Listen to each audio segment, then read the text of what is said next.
ایک دفعہ کا ذکر ہے کہ ایک چھوٹے سے گاؤں میں عبداللہ نام کا ایک نیک آدمی رہتا تھا۔ وہ اپنی مہربانی، سخاوت اور اپنے ایمان کے لیے لگن کے لیے جانا جاتا تھا۔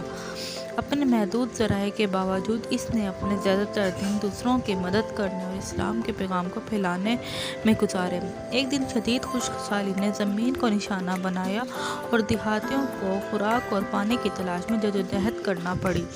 عبداللہ کا اپنا خاندان متاثر ہوا، لیکن وہ دوسروں کی مدد کرتا رہا۔ جو کچھ اس کے پاس تھا اسے بانٹتا رہا۔ اسے یقین تھا کہ اللہ اس کی قربانیوں کا صلہ دے گا۔ ایک رات جب عبداللہ نماز تراویح پڑھ رہے تھے تو ایک اجنبی نے ان کے دروازے پر دستک دی۔ اجنبی ایک مسافر تھا جو صحرا میں راستہ بھٹک چکا تھا اور اسے خوراک اور پناہ گاہ کی اشد ضرورت تھی۔ بغیر کسی ہچکچاہٹ کے عبداللہ نے اجنبی کو اپنے گھر میں خوش آمدید کہا اور اپنے محدود وسائل کو شیئر کیا۔ اگلی صبح اجنبی نے اپنے آپ کو فرشتہ جبرائیل کے بھیس میں ظاہر کیا۔ اس نے عبداللہ کو بتایا کہ اللہ تعالیٰ اس کی بے لوثی سے خوش ہے اور اسے ایک خاص نعمت عطا کی۔ اس دن سے عبداللہ کی فصلیں پھلنے لگیں اور اس کا کنواں میٹھے پانی سے بھر گیا۔